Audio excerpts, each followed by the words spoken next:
Hi there, this is Sarah Natelli and you're watching CMS TV. Stay colorful.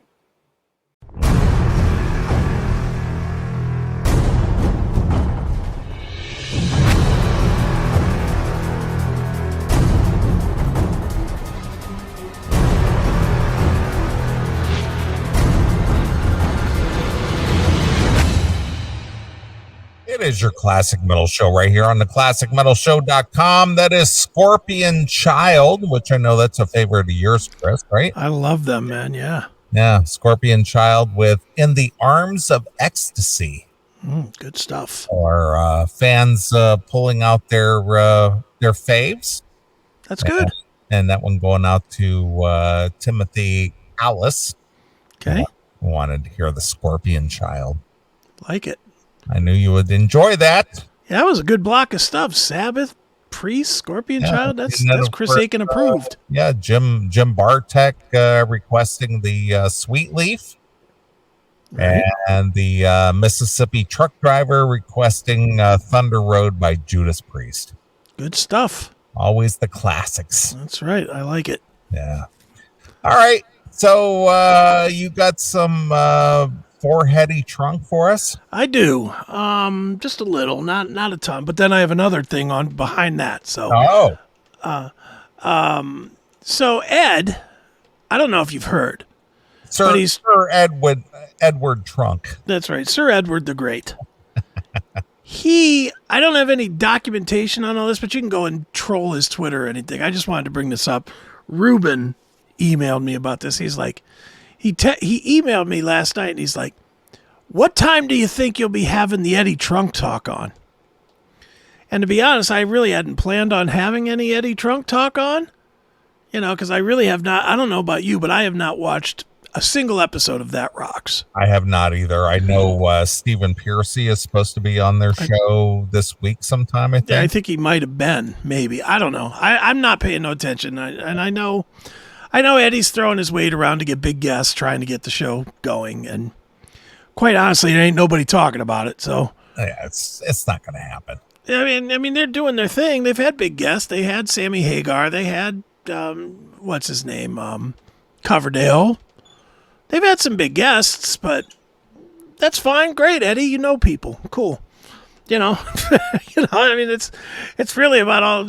It's still just an old show, trying to revisit an old show that it ran its course. A lot of sense. I mean, it's kind of run its course. Mm-hmm. And when did that metal show go off the air? Like 7 years ago? 7-8 years ago, yeah. It's just like, and for him to go, well, people ask me every day. No, they don't. No, they don't.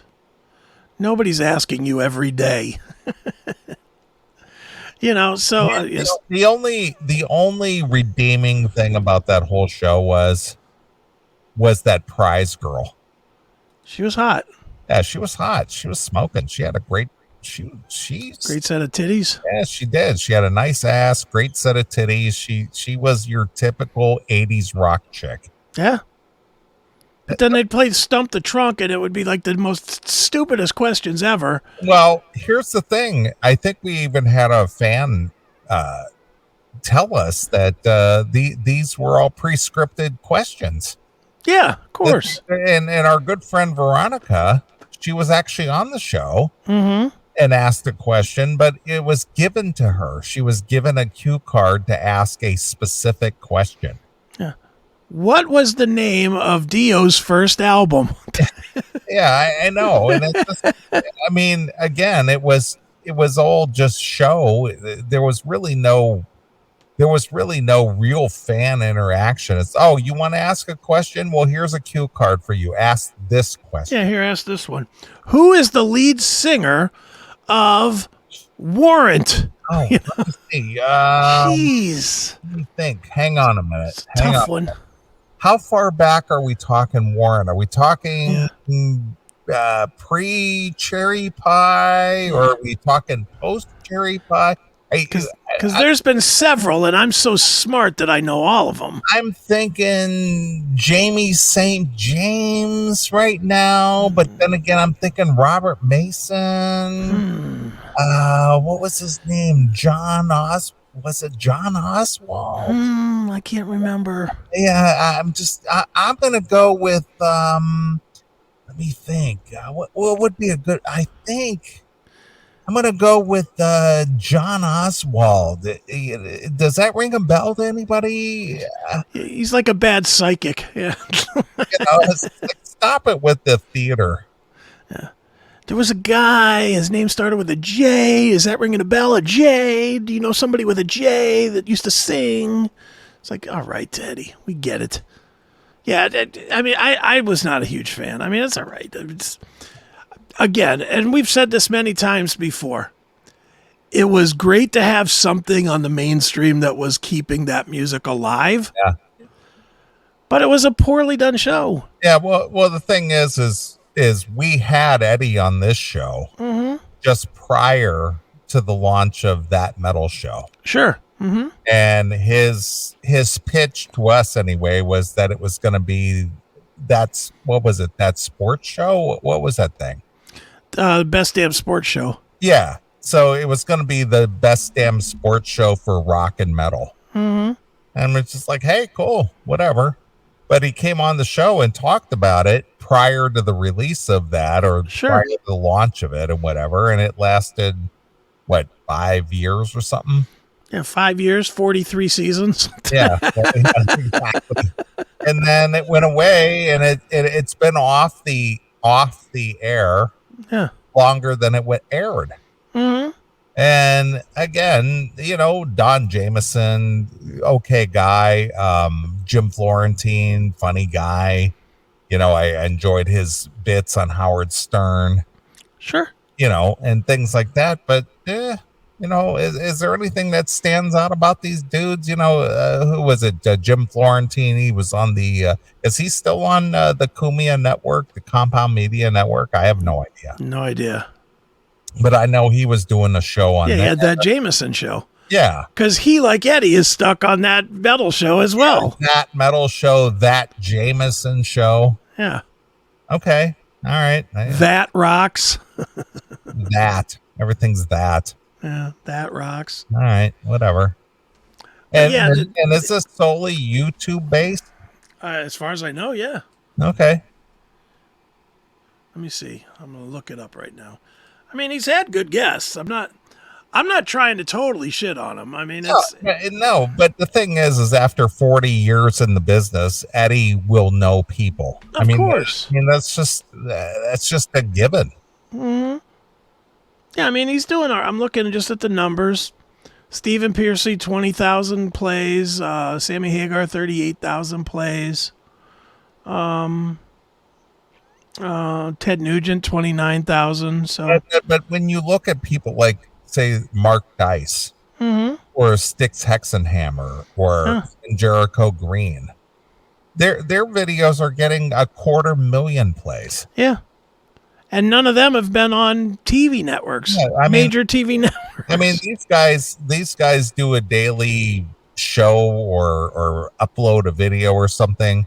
And they're just covering current events or political shit or whatever it is that they do. And they're getting 250,000 views. Yeah. And you're getting mainstream people, quote unquote, mainstream people, Sammy Hagar. I mean, who doesn't know Sammy Hagar if you're a music fan? And you're getting 29,000 views. Yeah. It's because, truthfully, it's because Ed's overexposed.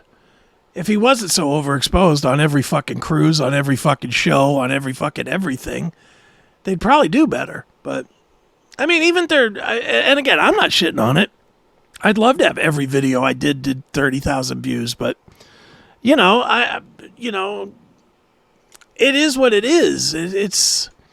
It's a attempt to keep them relevant, and I'm positive. Let me rephrase, because I'm not positive.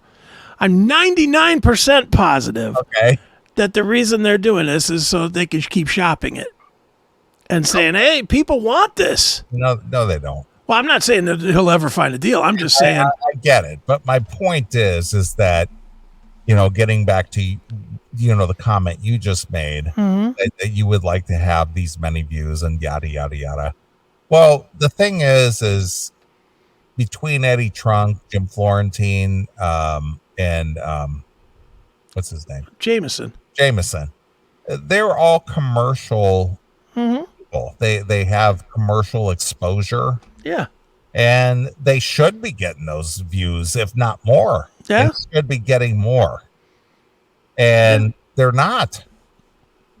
Nope. 29,000 plays on a YouTube channel, that's nothing. With 3 guys that have been on a major network. That's what I'm trying to say. Yeah. And we got guys who are not, known names like our friend Jericho Green or Sticks or Mark Geis, JP Sears. Yeah, exactly. Those guys are getting 250,000 to 500,000 plays on their videos, and they're not corporate guys, right? They never have been. Yeah, they're just guys. It's just that simple. But yeah, so I don't know. I mean, I haven't watched it, so I can't say if it's good or bad. I assume it's fine, but honestly, other than him handpicking his friends, I mean, I get the same interviews, so it's like, whatever. Right. When I couldn't get Stephen Piercy? Yeah, I could call him right now. That's what I mean. I got his phone number right here. I could actually just call him up and say, hey, Steven, you want to come on the show? Yeah. Let's see. Sammy Hagar. I've interviewed him a couple of times. And you interviewed his son not long ago. Yeah. Really not that long ago, like 2 months ago or something. Ted Nugent, I have interviewed once, but that was a long time ago. Michael Anthony, that's a good get. Petrucci and Rudis, I've interviewed both of them. Yeah, they've been on this show. Yeah, that's what I mean. They've been on several times. Charlie Benanti from Anthrax. David Coverdale. You've interviewed Coverdale, right? Yeah, I interviewed Coverdale on WSTB. Yeah. So there you go. They're getting the same guest that a high school radio station got. Exactly. Yeah, Frank Hannon. I had Frank Hannon on 4 times in the last year. Yeah. So, yeah, they ain't doing that much. But whatever. I don't want this to sound like jealous Chris here ranting, as I'm not. Hey, more power to him. All I'm saying is, what Ruben said to me, going back to the initial conversation, was Eddie has been talking nonstop about that he's throwing a 40th anniversary party for himself to celebrate his 40 years in the business. Okay. And I'm just like, dude, that is all the I, me stuff we've ever talked about. That is the... Could you do anything more self-serving than that? Well, I will be upset. If we don't get an invite. I don't think we'll get an invite. I know. I'm just being funny, but I was gonna say I don't think maybe he'll send you a shirt that you can throw in the trash. Well, if I don't get an invite to the Eddie Trunk 40th anniversary party, I will be upset that somehow he overlooked me. That's right. But I mean, dude, how self-serving can you be? Well, if you have to throw the party yourself, yeah, instead of somebody organizing it, it's like, hey, Eddie, you're coming up on your 40th year. We should do something about this. Mm-hmm. That's one thing, but it's just like, I need to be recognized. So is this in Vegas? Is this something? I'm sure it probably is. I don't know. I have not followed along with what he's saying. So Ruben caught me a little off guard with it. I have something else with Eddie that I want to get to, but all right. I just wanted you to know that he's constantly plugging this fucking 40th anniversary party for himself. From what I hear, I have not heard it. I haven't heard. I have seen it on like Twitter or something. I've seen him talking about it a couple of times on Twitter, but I didn't screenshot it because I really didn't think it was an issue. All right. Should we take a call? Sure, why not? All right. Hail and kill, caller. You're on the air.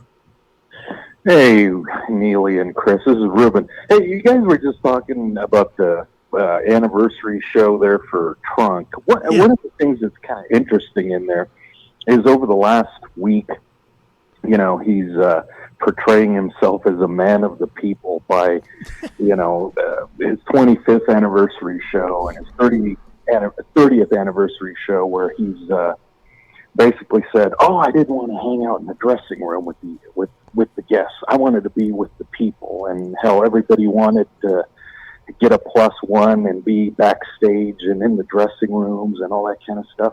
And it's just hysterical in a way, because he's bragging about it, but then he's also trying to portray himself as this real humble type guy.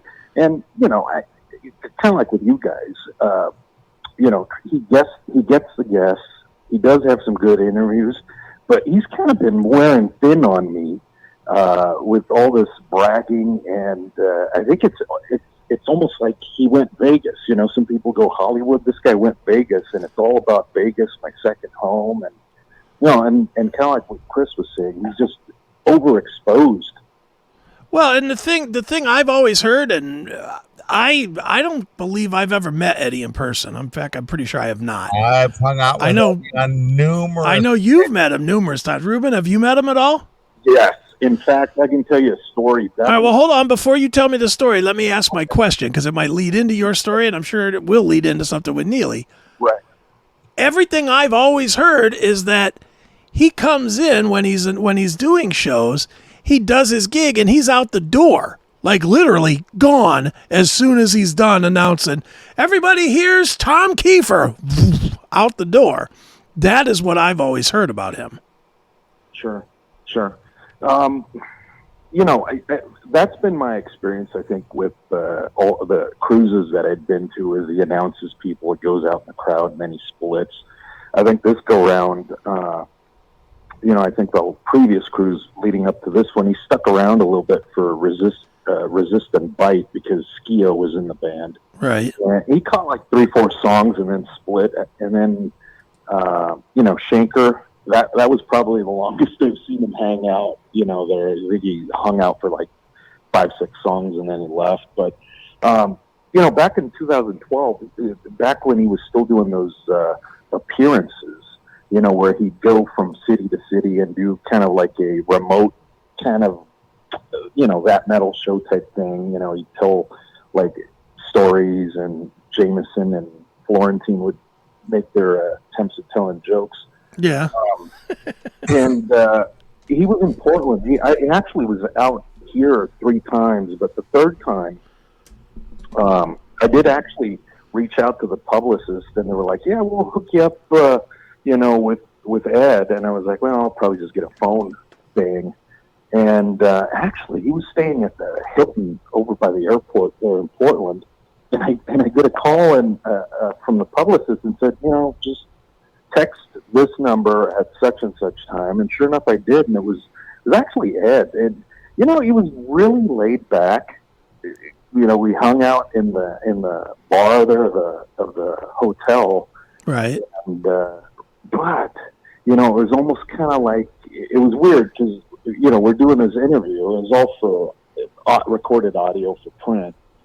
But he's kind of like looking around, almost like, you know, it's almost like he could care less about talking to you, and it's almost like, am I going to get recognized? Yeah, I can relate to that exactly, Ruben. Yeah. Well, and I wind up buying the guy a drink just so he loosens up or something, and you know, he guzzled his beer. I did, and I'm like, I gotta go, and you know, thanked him and everything like that. And he goes, "Well, you know, I can set you up with tickets." And I go, "Well, I already got a ticket." You know, I think it was like $15 or something for the ticket, and you know, they had you know, they always stack like local openers, and they had like 3 for that, and I think he wasn't going on till like 11 o'clock or something like that. I'm like, you know, I actually did a net that night. I stuck around for about 15 minutes or so and split, because I'd seen that Dog and Pony show before. Right. So, but you know, again, it's getting kind of hard to kind of defend the guy. You know, I have Sirius, And the only reason I actually kept it was just to kind of hear some of the shows now that he went to the 5 day a week, well, 5 days a week if you ask him, and twice on Monday shows, you know, and really just for NFL. But like I had said with you guys, it's like I'm kind of done with the NFL, and you know, I mean, even paying $10 for Sirius, I don't know. I don't know if I want to justify that any longer. I guess I'll have to reassess that in September when the NFL season starts. Nice. Well, yeah, he's Ed is a character, that's for sure. I mean, that's what he is. Right. Yeah. So I just wanted to pop in real quick in between coyote hunting. But all right, well, now beat it. Yeah, I will see you later. Thank you for your time. And hail and kill. All right, I'll talk to you in the morning there, Ruben. Yep, we'll talk. Right. All right, see you. Well, there you go. There's Ruben. Yeah, I mean, I don't have nothing bad to say against him. I just think that he's overplayed, really. Yeah, I agree. You know, but anyway, let's move on to what I do have. All right. Because it's easy for us to bag on Eddie all the time. I mean, it is easy, and he really does give us a lot of material. He does, but the thing is, it's like, stop it, Eddie. You're not that important. No, he's not. You deliver a product that some people like, and that's it. Yeah. So somebody, I don't even know how to explain this. He had a caller, and I know we have talked about this before many times. His callers stink. Yeah, they're the worst. They are the worst. But this might be the worst of the worst. This is one that I honestly could see us getting at some point because it's so fucking stupid. He had a caller call him up and say that she had to have an exorcism performed on her because she was listening to Kiss. And Eddie had to react to that. Well, wasn't that the thing back in the 70s with what was that preacher guy's name who was always railing against the hard rock music who put out those in the 70s? I don't know. No, you know who I'm talking about. He talked about the evils of rock music. Jim Baker? No. Jimmy Swaggart? No, we're not talking mainstream preachers here. I don't know. The guy who put out those audio tapes about the evils of rock music. Ernest Angley? I'm totally guessing. I don't know. Evils of rock music preacher. 70s.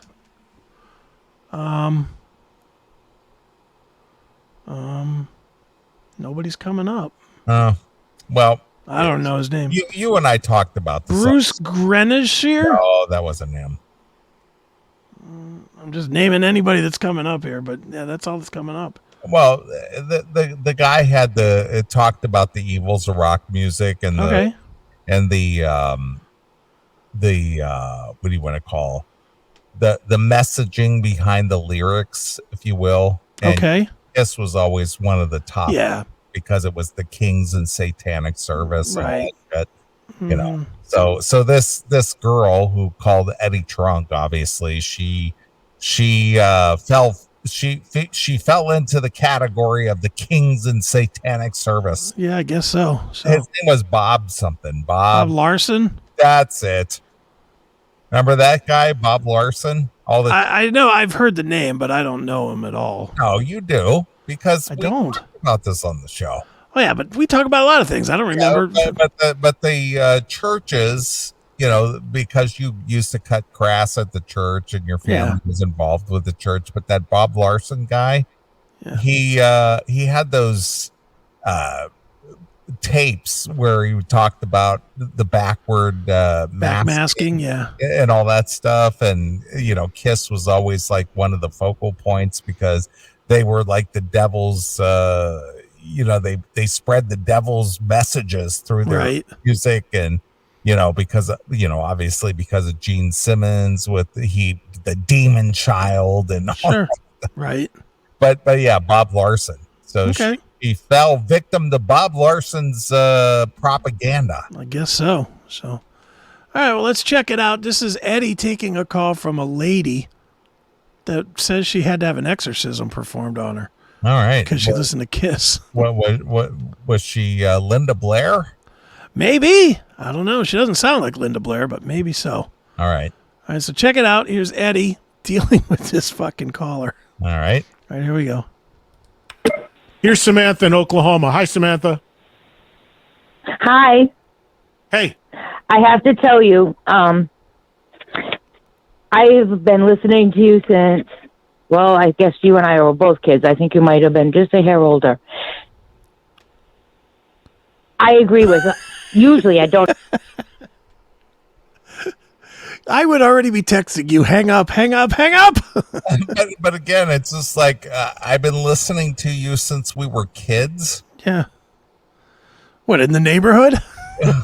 I mean, when Eddie was on commercial radio, it was like in the East Coast, right? Yeah. So she's in Oklahoma? Yeah, I don't know what she's talking about. All right, go ahead. She's an idiot. All right, here we go. don't agree with you. Usually I end up agreeing with you, but in the beginning I never do. You always get me to see your point of view. So I appreciate that. The debate okay? and the discussion is what it's all about. So that's what I do every day here. So that's all good. As long as you come around to my side. Right. Okay. Here we go. Okay, so what if I could And I never say I'm always right, so Kiss out years ago, long before Kiss sold us out.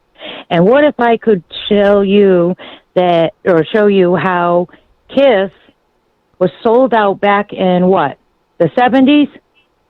Because Norman Vincent Peale and that whole PTL and the Christian and the Roman Catholics, the whole 9 yards, they put out information that Gene Simmons and kids were listening to Kiss and Ozzy and were getting possessed. And that is the same time that they released the movie, The Exorcist. So I didn't hear any of this, and I think I hit every one of those. You hit every one of these fucking points. I hit every one. I said Linda Blair. I said Gene Simmons, the Demon Child, Bob Larson, the 70s. Are you Sarah in Oklahoma, Neeley? No, but I didn't hear any of this, and I hit every one of those points. Yeah. Every single one. This lady's an idiot. I just predicted this. Yep. And I had no idea. But this is where it was going because it's just so predictable. It's so dumb.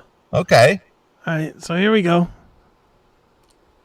Which is also the same time. Wait, Samantha, I'm not following you at all. What are you talking about now? You're losing me. The Exorcist came out like 73, did it not? Yeah, in the 70s. That's when they labeled Gene as, he always labeled himself as the demon, but he was wearing the Jewish cross. Well, they took that to be the satanic cross. And I can prove it because they gave me an exorcism for it. See, I hit every goddamn point here. I didn't even hear this thing, and I knew exactly where this was going to go. It's just retarded. Because I heard this so many times, and she just was just like a product of all of them. She just bought the bullshit. I feel like Eddie Trunk. I knew this was going here, and I knew what this was. Well, Ed obviously didn't know. He's like, what are you talking about? Yeah, but the thing is before you even got into this, I named every one of those points. Mm-hmm. Because I heard this too as a kid. Huh? So she just got caught up in all this bullshit. Yeah, but she believes it. Okay. All right, here we go. Because my mother took my albums away. I was not allowed. I am one of the best Kiss Army members he ever saw. Samantha, I thank you, but I appreciate your call. Don't mean to hang up on you, but you lost me a long time ago, and my apologies, but I got to move on. I'm not. Well, again, I knew where this was going, and I got where she was coming from because she just basically got bought into the propaganda Yeah. that was being spread at that time through the churches, and the parents were just totally terrified by Kiss, and later into the early 80s Ozzy, Ozzy, Ozzy, Ozzy, the whole thing. But that was the whole thing that Bob Larson guy was into, was the Kings and Satanic Service. That's what KISS really stands for. Right. They're indoctrinating your kids into worshiping the devil. Yeah, man.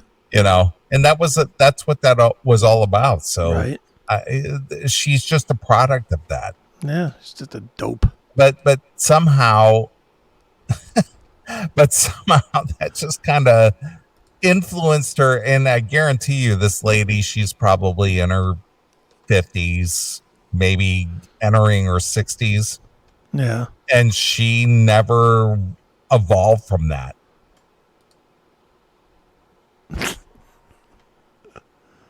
Well, I agree with all these comments. Me too. And that's kind of funny because I was thinking exactly what Demon was thinking.